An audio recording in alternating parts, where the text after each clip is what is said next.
Sportscast June 14th, 2020. If you haven't yet, please subscribe in all our channels, YouTube, Periscope, and iTunes. And if you're in iTunes, please leave a rating and a review.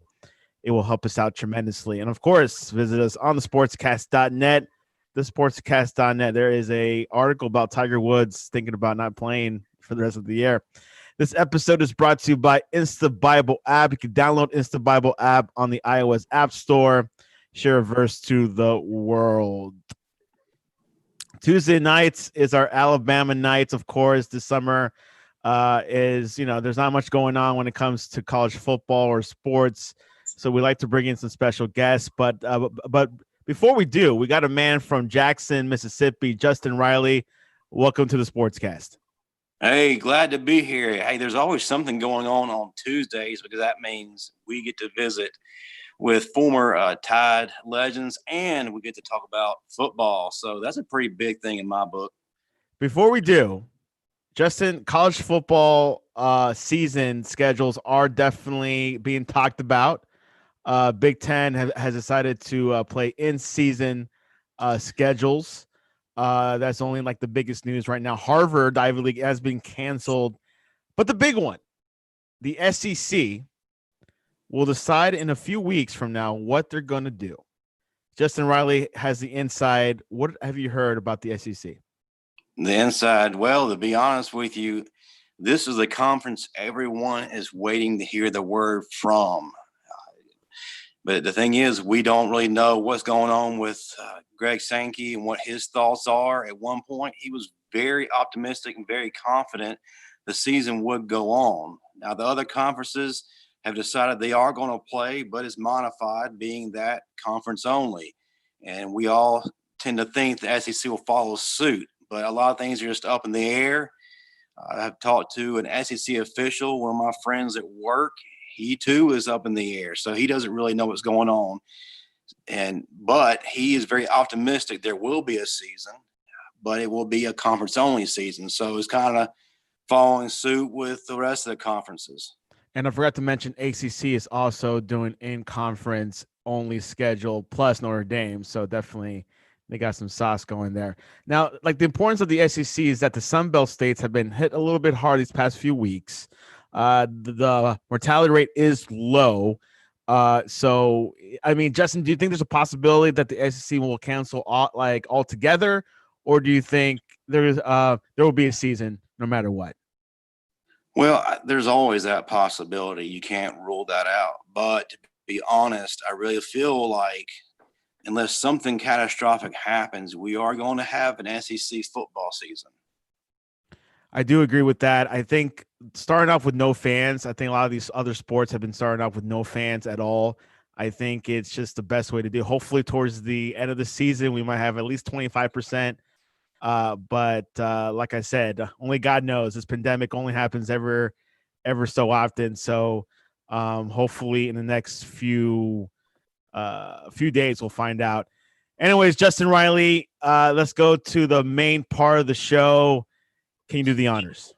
I absolutely will. Before I do that, as always, I'm going to give a shout out to Rama Jammas. Hey, if you're looking to tackle that Bama-sized hunger at breakfast, look no further than Rama Jammas. Take on the all-American omelet platter. That's 3 eggs, cheese, ham, sausage, bacon, and pretty much everything you're going to see on the banquet table at heaven. Should they rename it to the Justin Riley's dish? Platter? Yeah, I really think so because, I am definitely a guy who loves to take that challenge on. You will take it. You'll claim that plate for you. Hey, I'll do it. And if anybody wants to challenge me to eating that, I'll take that challenge. And, if they win, it can be their platter next. But, yeah, go and see those guys. Great staff, great ownership. And, of course, it's right next to Bryant-Denny Stadium. What better way to experience a day than eating next to Bryant-Denny? And they're open during these pandemic days, aren't they? They are. So if you need a little bit of football and some good food, they're open for now. So hopefully the pandemic will not cause them to lock their doors once more. No one's going to stop them. All right. Now it's the moment we have been waiting for. Our guest is a 2-time SEC West champion, 1999 SEC champion, one of the most dominant defenders I've ever seen in college. He also played for the Patriots, the Seahawks, and the Falcons. Ladies and gentlemen, Tide Nation, welcome Reggie Grimes. Thanks for having me, guys. It's an honor to be here.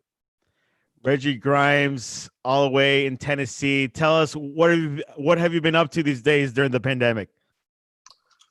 Man, a whole lot of nothing, seems like. But no, we're starting to get cranked up. We were able to hold meetings in place of spring football. So we had 3 intense weeks of installation meetings for high school football. But that's pretty much it, man. That's kind of been my getaway is my time to get out and get with the guys and play a little football. My wife can always find things for me to do around the house, I guess. Yep. So what are you doing currently? Like, are you coaching high school kids? Are you coaching a team or? Currently, I am the defensive coordinator for Ravenwood High School, going into my second year as a coordinator here. Before that, I spent 3 years coordinating at Mount Juliet High School. I'm not coordinating. I was actually the defensive backs coach at Mount Juliet High School for 3 years prior to taking the coordinator position at Ravenwood. Reggie, tell us, we ask all our guests, how did you get into football? How did I get into football? As far as I can remember, I've always loved football, and I think the biggest draw was as a young boy. I during football season, really, especially on Sundays, mom would come in and get us up for Sunday school, and we would get up and go to church. And then when I get back home from church, my dad would be sitting there watching. It seemed like he was always watching the Cowboys. So that was before Tennessee had a team, of course. So I was a Cowboys fan. He was a Cowboys fan because he went to school with Ed Too Tall Jones. They were No classmates. way. Oh, wow. Yeah, at Tennessee State. So he was a big Cowboys fan. So that kind of rubbed off on me, and I remember the joy he used to the watching football used to bring him, and I wanted to be able to kind of bring him that joy, I guess, so to speak, man. So I fell in love with football, and it's been a part of me ever since. Reggie, can you tell us your high school experience of playing football? high school was awesome, man.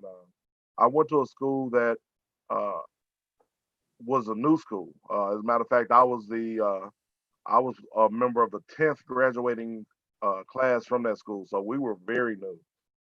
So obviously, you got a chance. I had a chance to kind of write some of the history for that school. So high school, man, it was a blast. That's the most fun that you're ever gonna have playing football. That's what I tell my guys now is, man, embrace it, enjoy it, man, because yeah, there's other levels of football, but there's none as fun as this. There's none that are just the pure joy of playing, because that's why you play in high school. You're not getting paid, yeah, you want scholarships, but those aren't guaranteed, man. But you just really get to play for the joy of the game and the camaraderie that you build with your teammates, man. There's nothing like high school football. It's the greatest sport on earth.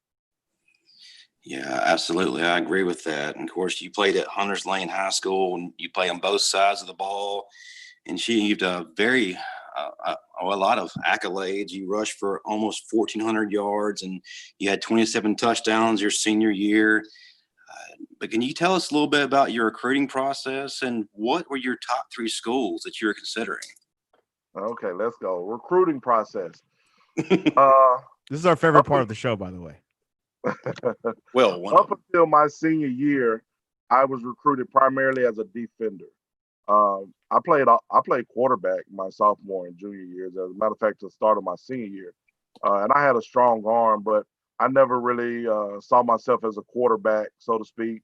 And that's mainly because I say I was ahead of my time. The offenses that Tim Tebow and Cam Newton and those guys made popular, man, I would have loved to have done that as a quarterback in high school. But the game just hadn't evolved that much. So I was being primarily recruited as a defender. My senior year, uh, my head coach decided that he wanted me to run the ball again. I actually played varsity ball as a freshman. So I was a running back as a freshman. I quarterbacked my sophomore and junior years, and we needed a little more punch offensively. So he moved me back to running back. And from that, man, uh, the offer started rolling in, for me to play on the offensive side of the ball. Um, so What I was your was starting, style? then I Like, were started. you like, similar to like the bus? Like, what type of running back were you back in high school? You could probably compare me to the bus. I wasn't going to do a whole bunch of dancing around, and it was one cut, and then I was going to lower my shoulder and see what happened. I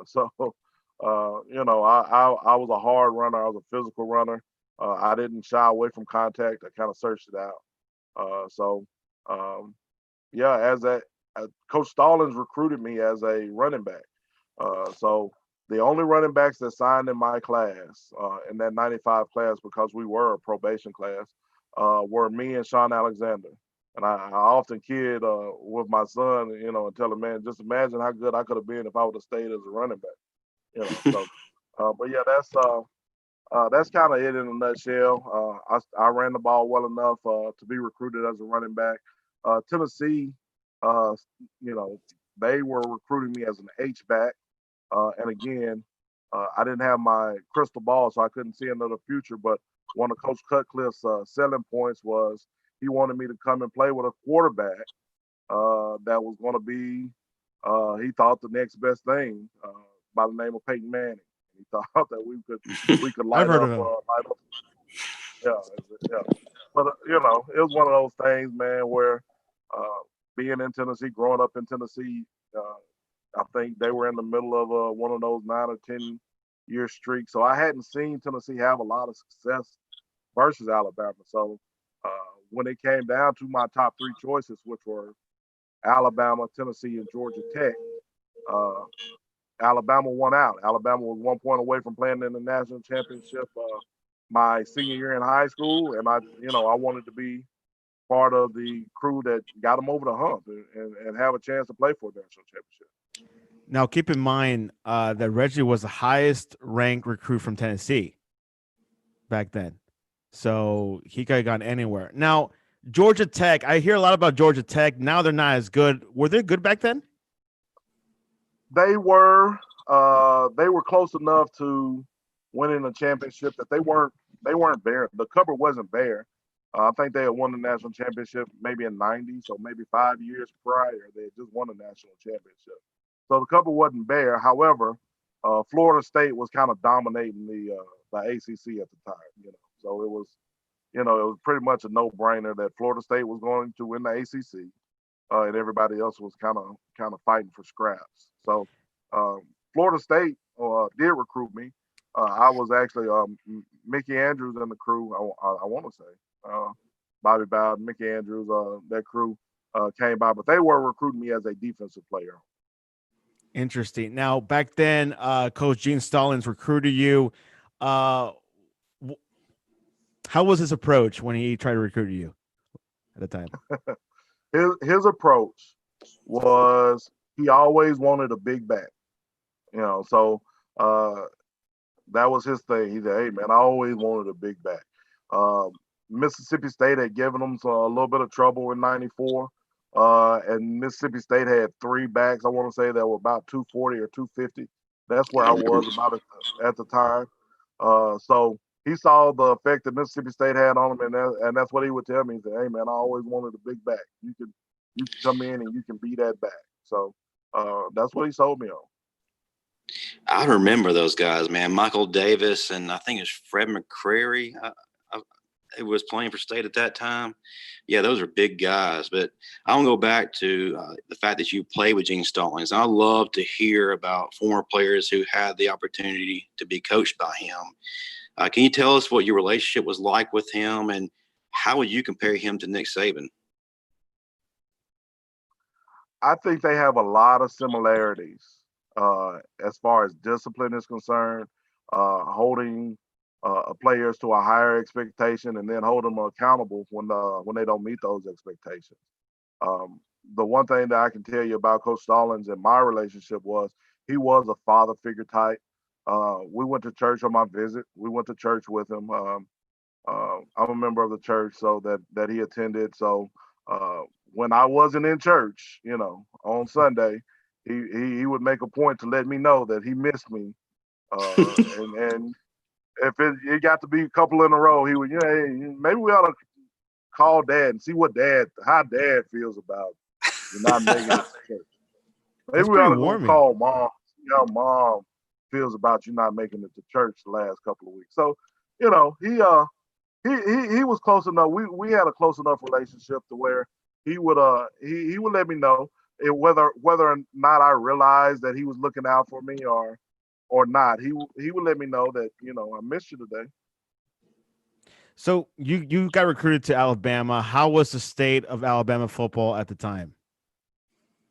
Well, again, they had just won in '92. '93 had some injuries and that led to some losses. I think Jay Barker had gotten hurt that year. I think Deuce ended up quarterbacking a lot in that '93 year. The next year, '94, which would have been my senior year, they won them all. They lost to Florida in the SEC championship by 1 point on a game that they probably should have won. They led a lot of that game. So um, to me, and that's what they were saying. Hey, man, we were 1 point away from playing for the championship this year. If that SEC championship unfolds a little bit differently, man, we're playing for the national championship in '94. So, uh, being young and naive, I didn't understand the effects that the probation was going to have on us. We had 12 in my class. I think the next year we had 10, which really played a big part. Um, After, let's say, it would have been the '97 season. So '96 we played in the SEC championship and we went on to beat Michigan in the Outback Bowl. Well, the next year Michigan brought everybody back and Michigan went on to win a share of the national championship. Well, we were the last team that beat Michigan. So you got to feel like, man, if we had full classes, that we would have been right there in the thick of it. We would have had a chance to play for the national championship. But being an 18-year-old kid, you don't really understand how everything works and how it plays and how recruiting limitations affect you. I didn't understand that at the time. I know now, because that '97 season, we were 4-7, and the thing about it is we were in most of those games. We were in most of those games. I don't recall any of them where that we just got blown out from the jump. We're in most of those games, but at the end of the game, man, it just seemed like we didn't have enough gas to finish. Well, you go back and you look, and then those starters are playing, 90% of the game, So where other teams were able to rest guys, and early in the game so they could be a little bit stronger, a little bit fresher in the fourth quarter. We didn't have that luxury. So, it is what it is. I don't think I would change it if I could go back and do it again. Knowing what I know now, I'm not sure that I would change it. So, it is what it is.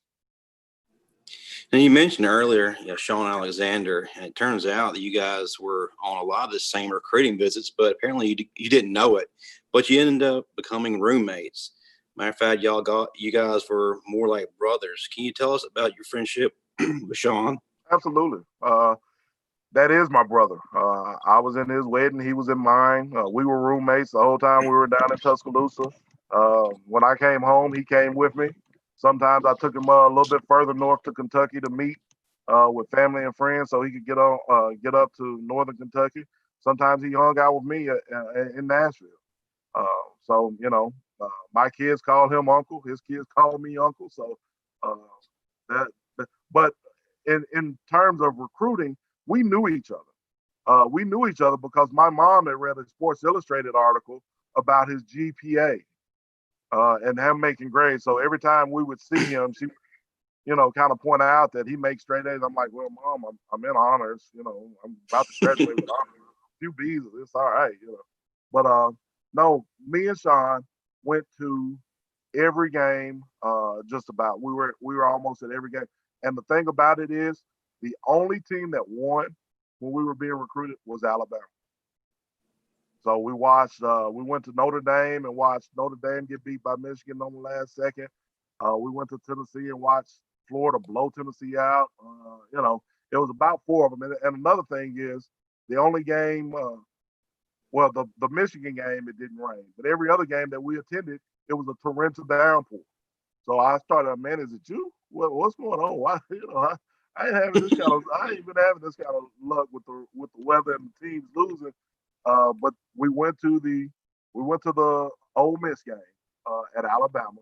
It was a game that was delayed by a thunderstorm. Alabama was losing up until that point. And Alabama came back and they won the game. After the rain delay, everybody had to go in under the stadium. After the rain delay, Bama comes out and does what Bama does and kind of pulls away from Ole Miss. And we took that as a sign. You know what? Maybe there's something to this place. Maybe this is where we're supposed to be. So. I actually heard a funny story as far as how close you guys were. Apparently, at that time, you had a great taste in clothes, and he would like to borrow those clothes, but not exactly tell you until you actually caught him one day. Can you tell us about that story? Well, growing up, I'm the middle of three boys. So, and then I have I'll say adopted. He wasn't really adopted, but my father raised another child from the time he was in the sixth grade until he graduated college. So he became my brother as well. So the sharing the clothes, it really didn't bother me. But one day, I had I had a suede coat. I had a nice suede coat, and Sean didn't have any. He didn't have any warm weather clothes. I mean, cold weather clothes, which is surprising coming from the Cincinnati area that he didn't bring any. But whatever. It was starting to get cool out, so I didn't mind him wearing my coat. He had worn it, several times. Well, this particular day, he didn't check the forecast, and he put on my suede coat, and he got caught in a torrential downpour. And I wouldn't say it ruined my coat, but I wasn't very happy about it when he came in my coat and he's soaking wet and it's dripping. And I was just trying to figure out what in the world just happened to my suede coat. But yeah, I bring that up to him. I mentioned that about what he brings it up. I don't mention it, but he brings it up and we'll laugh. I mean, I used to let him drive my car. I would hear stories about my car grinding gears down. Hey man, what was going on with you in the car? That wasn't me. I let my roommate borrow it. So he's like, oh well, you better go get you another transmission because I think yours fell out. That kind of stuff. So. Great memorable moments there with Sean Alexander, one of the greats from Alabama, and of course the Seahawks. Reggie, what was your most memorable game while playing for Alabama? Man, we had a few, man, that I will never forget. Probably my most memorable would have been Mississippi State for my senior year, going into Mississippi. That was pretty much the game that we needed to win win the Western Division, and we went out and they actually went out and scored first, but we were able to bounce back. I actually had a pretty good game that week. I ended up being one of the SEC players of the week. I think I had 6 tackles, 5 for loss, a sack, maybe 6 pressures, something like that. But that was, and it was in a win in a game that was as big as that one was. That's probably my most memorable, followed by the Orange Bowl. Oh, Orange Bowl as well was up there. Yeah, followed by the Orange Bowl. The Orange Bowl would be second. Looking back on it, didn't have any idea that Tom Brady was going to end up being Tom Brady. He wasn't really Tom Brady. Interesting. Which we'll get to him later a little bit. He was the guy that was coming in backup duty for Michigan, the backup quarterback. So it is what it is. Hey Justin, 1 or 2 more questions before we head into the pro part. Okay. I kind of feel like for me, the turning point of the season came when we lost to Louisiana Tech at Legion Field. It's like it ignited a fire in everyone. Of course, after that, we all know what happened. We went to Gainesville, snapped a 39-game home win streak, beat LSU in that thriller, and then we went to the SEC championship. And it was just amazing just what the defense was able to do during that game. matter of fact, you guys did what few that season weren't able to do. You shut down one of the most high-powered offenses in the country. How did you guys put together the perfect formula to shut them down? Oh man, I think a lot of it had to do with respect, um, or lack of respect. We lost to La Tech in Birmingham, so that's about an hour ride. So obviously, it's a solemn bus ride, but the sports talk shows are on, so we're listening to the sports talk, and nobody expected Coach Dubose to make it through the bye week because we had, like you said, we had Arkansas, we had Florida, and then we were in a bye. And the talk was, well, at this point they'll be 2-3 with all that went on in the preseason. That'll give Mr. Bockrath a chance to bring in somebody else during the during the off week, and maybe they can salvage the season for a bowl. And man, as seniors anyway, I can't speak for everybody, but as seniors, that kind of ticked us off. We didn't like being written off, and we understood, the gravity of what had just happened to La Tech. We totally get that, but we still had all of our goals in front of us.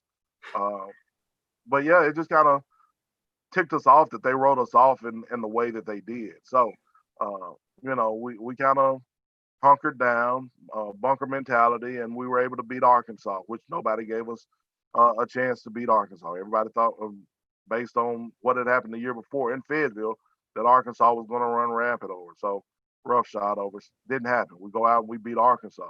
So the next week we're going to Florida. Nobody is giving us a chance again. Okay. And at some point, as a man, you're gonna take offense to that. So, they didn't give us a chance. We go down and we beat Florida. We beat Florida in the way we beat Florida. And I think with 2 minutes left into that game, or 3 minutes left in the game, I think they were up maybe 10 points or something. And really didn't look like we had a chance. But we fought and we scrapped and we got it into overtime and we won in the way we did. The second time we played them, we knew we could beat them, but it was the same disrespect. Florida wasn't giving us credit for coming to Florida and kicking their tail.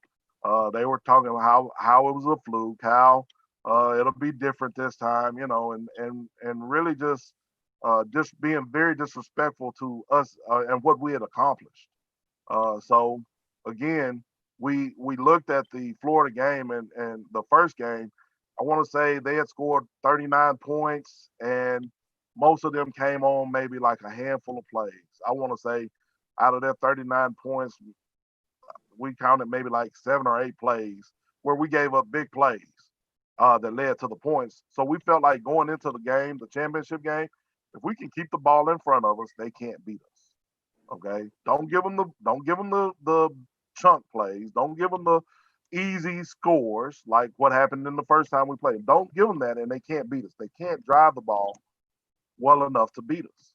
And we took that mentality to heart, and we wanted to see, and the first drive, they went down and scored. We gave up a big kickoff return, and then they ran a trick play and scored, But from that point on, we kept everything in front of us. We were able to tackle. We were able to wrap up, and then that allowed us to get to the quarterback a little bit and and affect him, and the game ended up the way it ended up.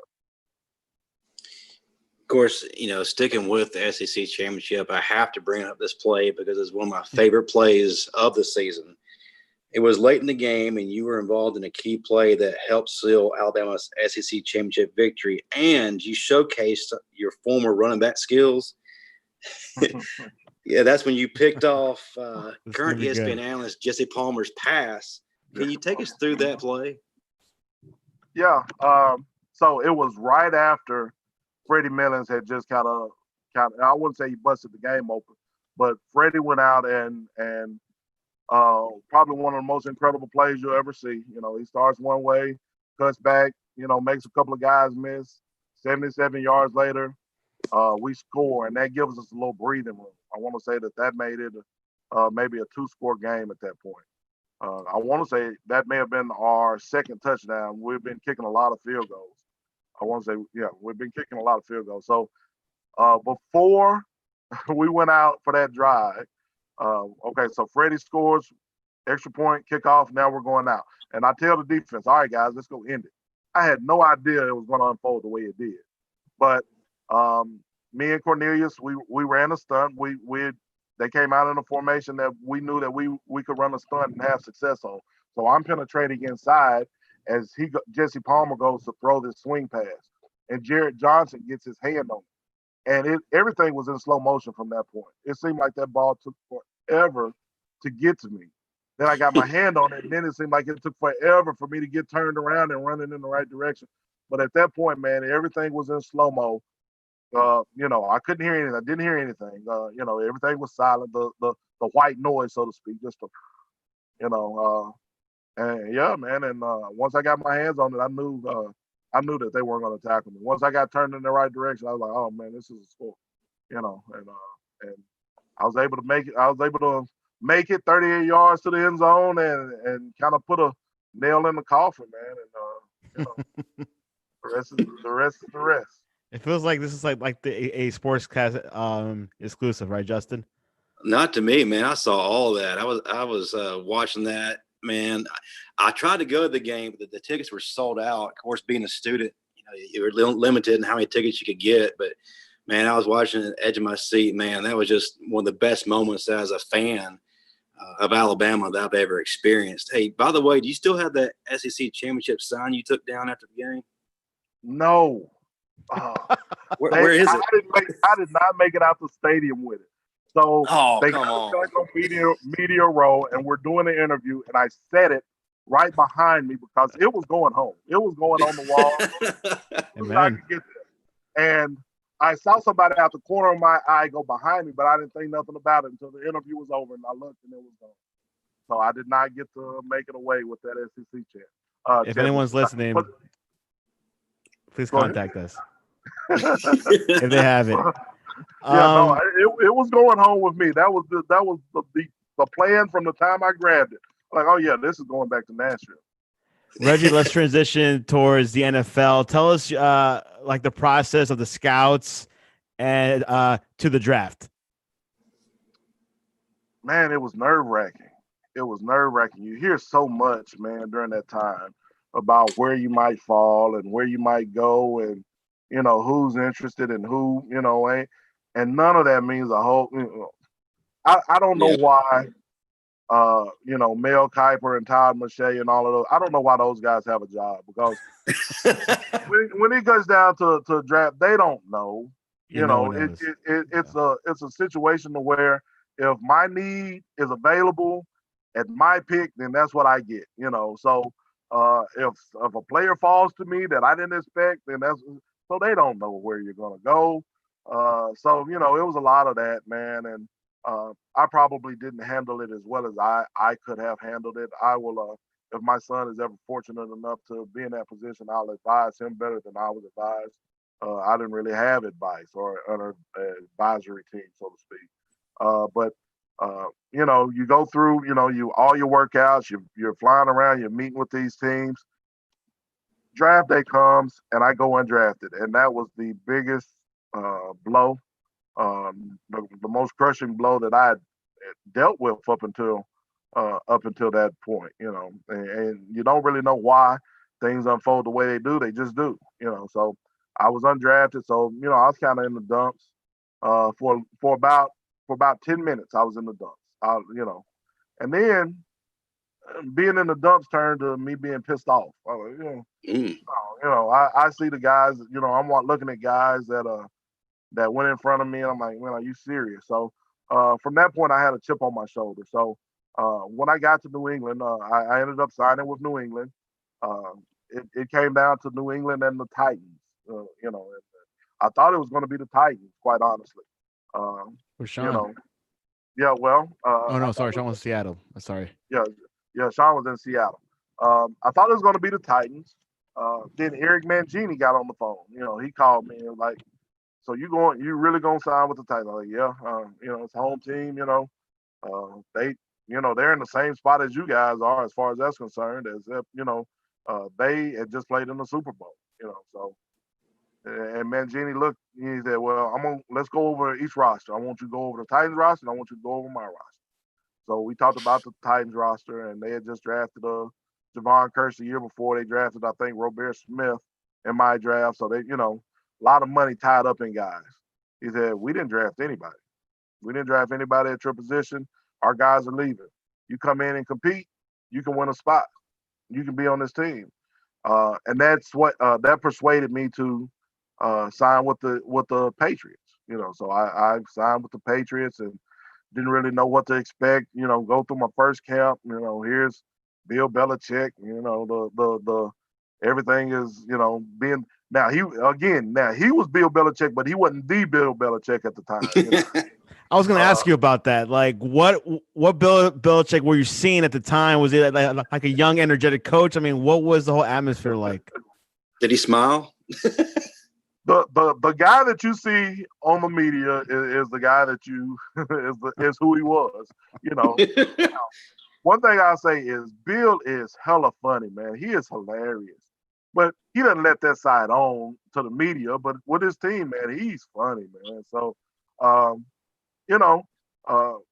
got there and knew that this is Bill. This is the guy that signed with the Jets. We lost a draft pick because he had originally took the job with the Jets, and then I think they had to do some compensation because a few days later he took the job in New England or whatever. So, you really don't know what to expect, and that's probably the most nerve-wracking part of it is just the unknown or the unexpected, or not knowing what to expect. But I will say, by far, I learned the most that I've learned throughout my football career in New England, and a lot of the things that I do now is based on things that I learned while I was in the Patriots program.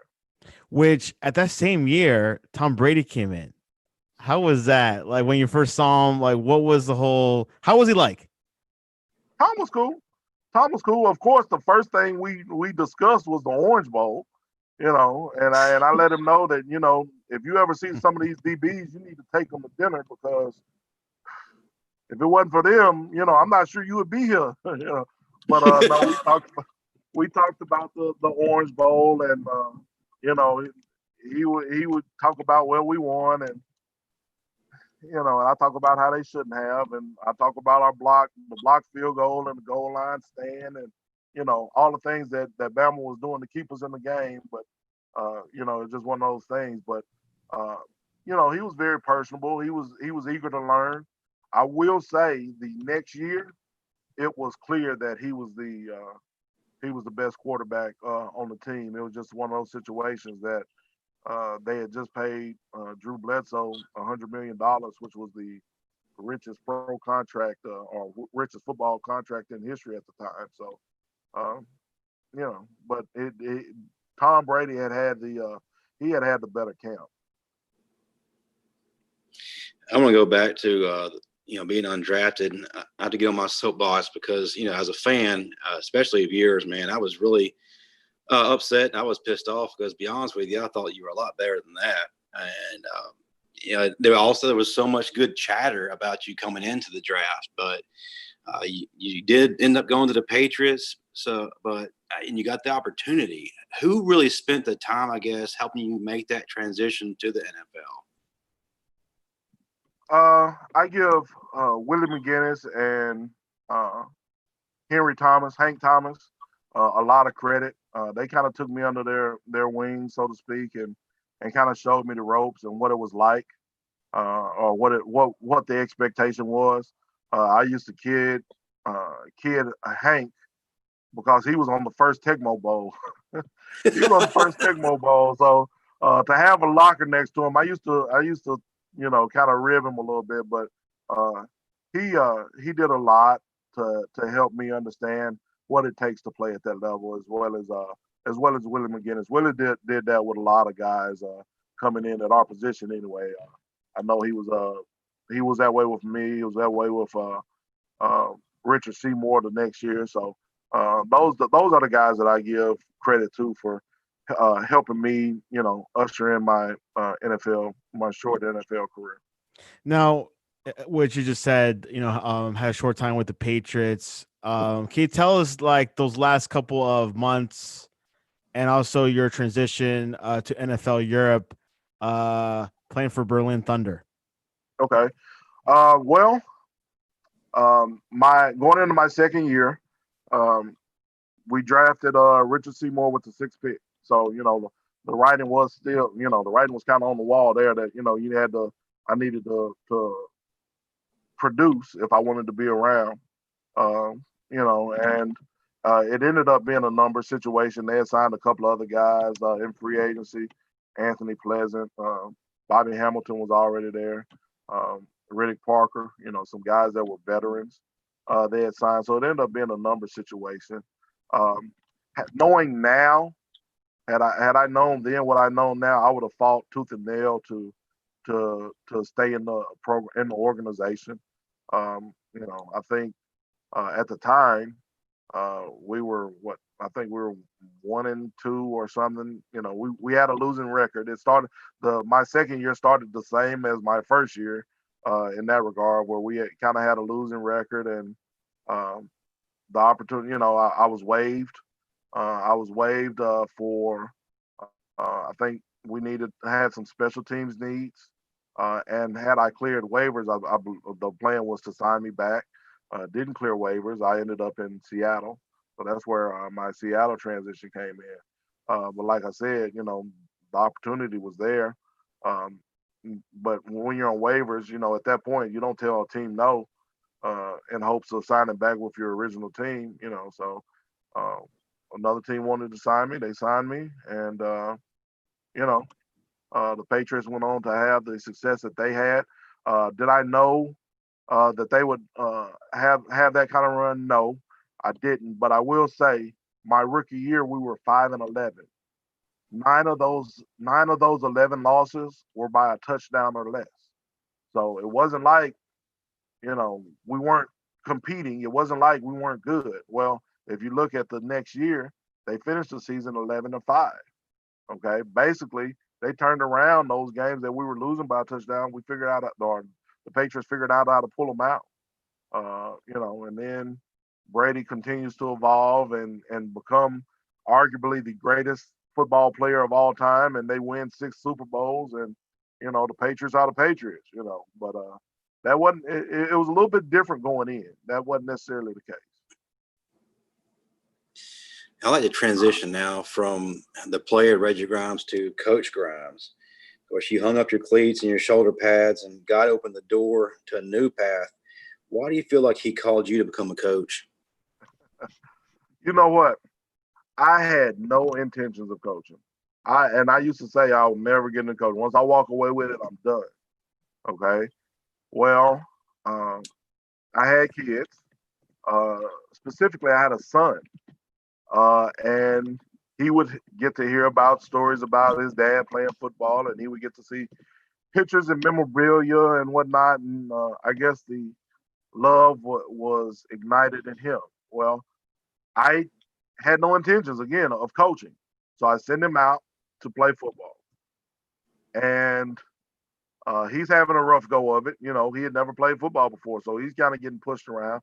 But the coaching that he was getting, there was no way that I could allow that to happen. So I'm trying to coach him up on the side just to help him not get killed, not get beat up, man. Just let me help you not get beat up. Since nobody else is, well, the president of the organization came over and said, well, if you're going to be out here coaching, you have to get certified. So I said, okay, what's that mean?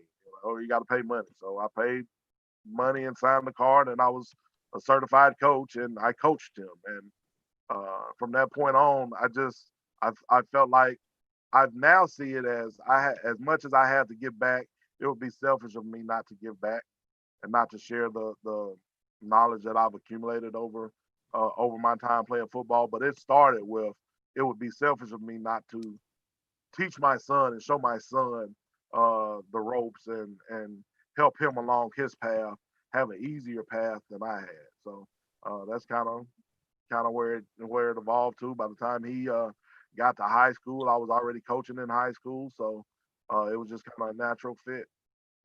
Well, this part of the show, we're going through rapid fire, but due to time, Justin, we got to cut it down to half. Okay. All right. My first question is, who was the best player how you played with and against?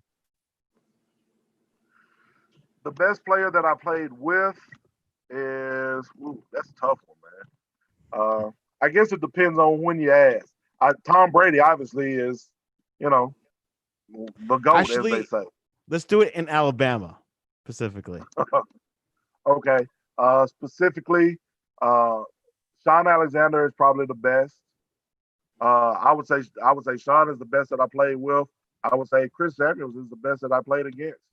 I saw Chris Samuels every day in practice, and I didn't play against another offensive tackle that was as good as Chris was, and that's in college or in the NFL.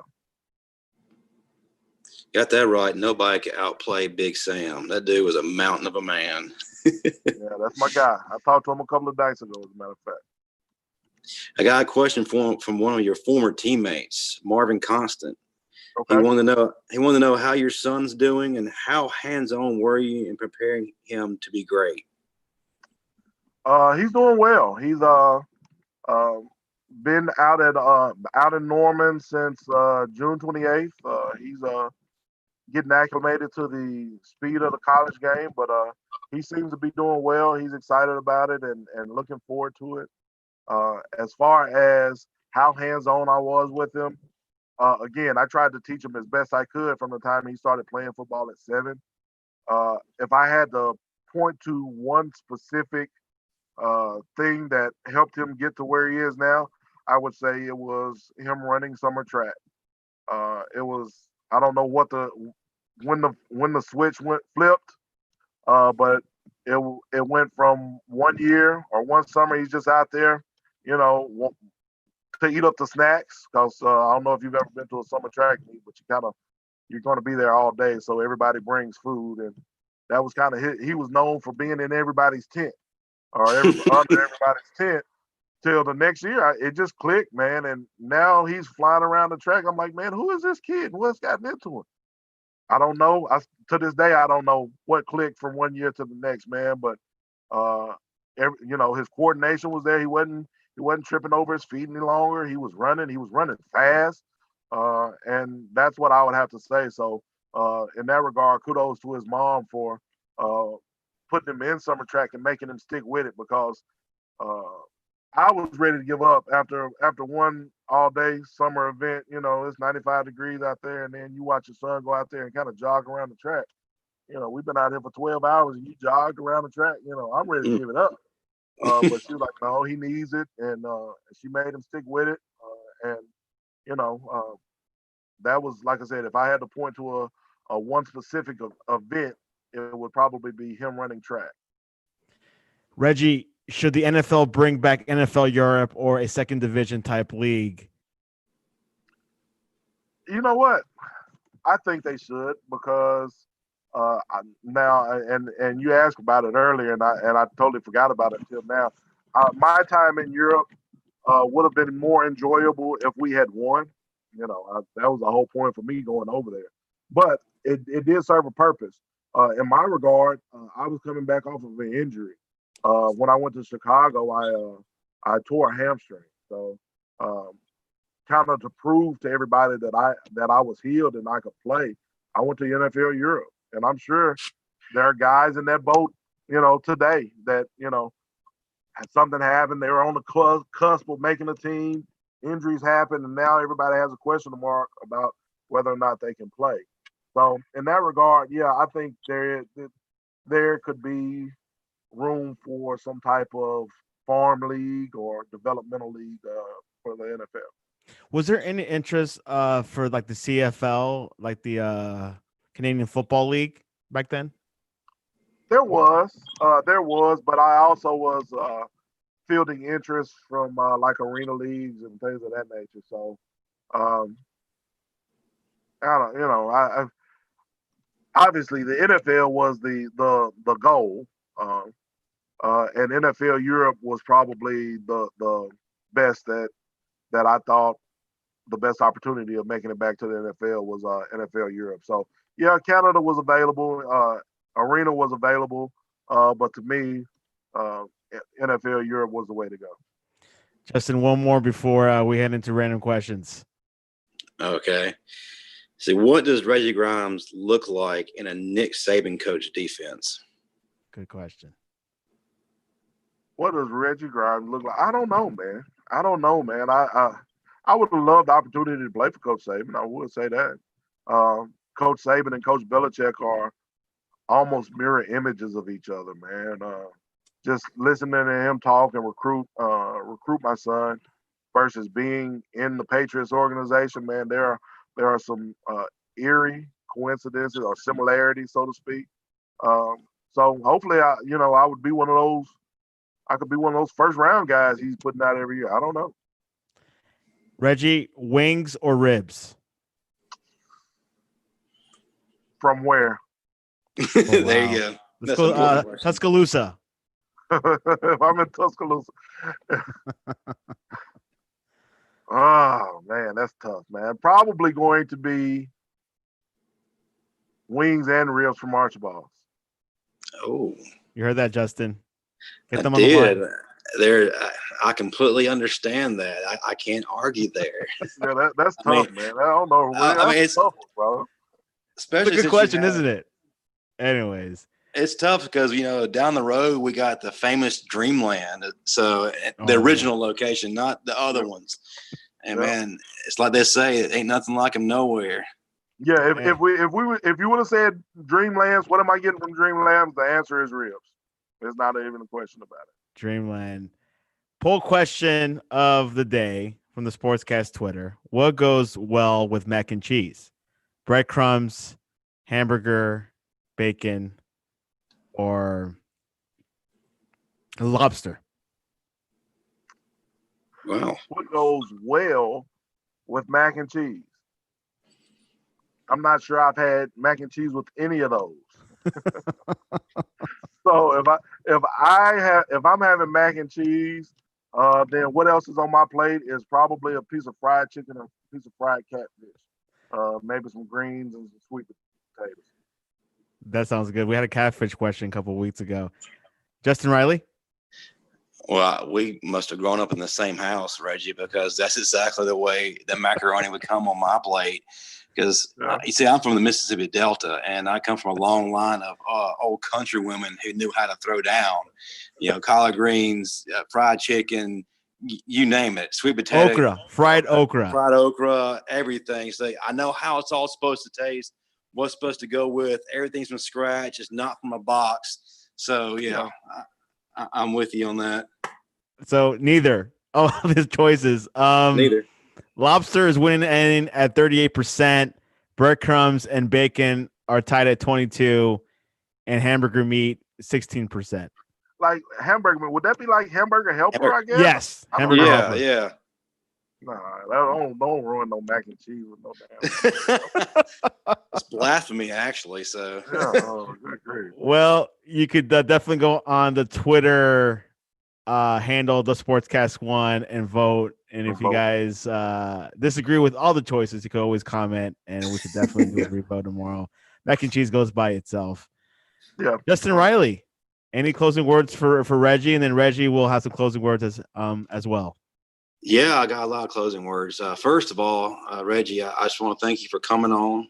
Definitely an honor and a blessing to have you on the cast with us. Like I said, I got a chance to get to see you up close and personal my first year at Alabama, and just amazing watching you then and just kind of seeing your whole journey, especially as you've gone through different coaches, Coach Stallings, Coach DeBose, and Bill Belichick, and now you've taken everything you've learned and you're allowing God to use you in a leadership role as a coach. And it's just amazing to see that chapter develop in your life, and just amazing effects it's having on these young men's lives. And I can definitely say that I have firsthand experience. I was a assistant coach at Homewood Middle in Birmingham, and got a chance to work with those kids. And there's nothing greater than being a coach. And there's very few things that can compare, just because you get an opportunity to leave a lasting legacy with these kids, even when they're adults. I still have these kids that I coached back in 2005. They're still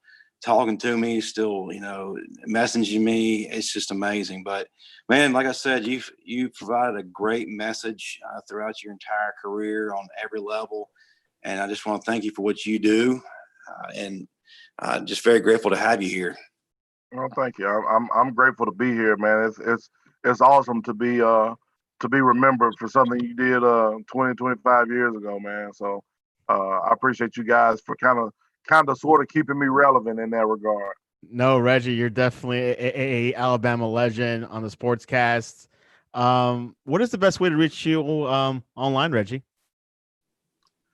Man, you can follow me on Twitter or IG. On IG, it's Coach R Grimes, and on Twitter, it's Coach G at Coach G. Justin Riley, what's the best way to reach you? Talk to you about the Mississippi Delta. Man, you can follow me on Twitter at Justin Riley 7, Instagram at Justin Riley _7. I also help contribute to the Sportscast handles. That's at the Sportscast 1, and that's the same for both Twitter and Instagram. Also want to take this opportunity to remind everybody to tune in next Tuesday, 6 p.m. Central. We will have another Alabama legend from the Coach Saban era, and that's fullback Jalston Fowler. So please stay tuned for that. That should be pretty exciting. Of course, keep following us at the Sportscast 1 and also on our website, thesportscast.net. Reggie, do you think there'll be a football season this season? I hope there'll be a football season this season. It's not looking good right now, though, man. What have you heard? Have you heard anything? My son called me. I don't know if it's been made public or not, but he was saying that they were informed that they need to be prepared for a conference-only schedule. I think college football and professional football has too much money involved or tied up in it for there not to be a season. On the other hand, high school maybe not so lucky. So I think we'll play some football, but I don't think it's going to be everybody. So I'm still got my fingers crossed that we'll be able to have some semblance of a season. You heard it here first, Justin, and everyone else. This is good information, but we won't hear anything officially in the next few weeks. By the end of July, SEC is the biggest conference in college football. Reggie knows it. Justin knows it. I know it, and you guys do know it. So we'll keep you guys in tune. Justin Riley will probably be writing an article about all this very soon, right? Absolutely. Hey, SEC, definitely the best conference. But since your son's playing for Oklahoma, I got to give love to the Big 12, man. That means they're going to be pretty awesome too. So got to give love that way. Definitely. That's Justin's second favorite team. Well, it's my second favorite team too. I kind of adopted them after Jalen Hurts transferred out there, but now I definitely have another reason to keep up with him, and I'm really excited to see him carry on, your legacy and what you've taught him out in Norman. So it's going to be very awesome to watch him develop. That's right. Well, and honestly, I don't think he feels as comfortable if Jalen wasn't out there. I don't know why. I just think that Jalen leaving Bama and going to Oklahoma just gave him a level of comfort that he doesn't necessarily have to go to Bama. He could go to Oklahoma and find his success. So, it's funny how things work. Well, Reggie Grimes, Justin Riley, I appreciate you guys coming on to the Sportscast. Oh, thanks for having me. Man, glad to be here. Roll Tide.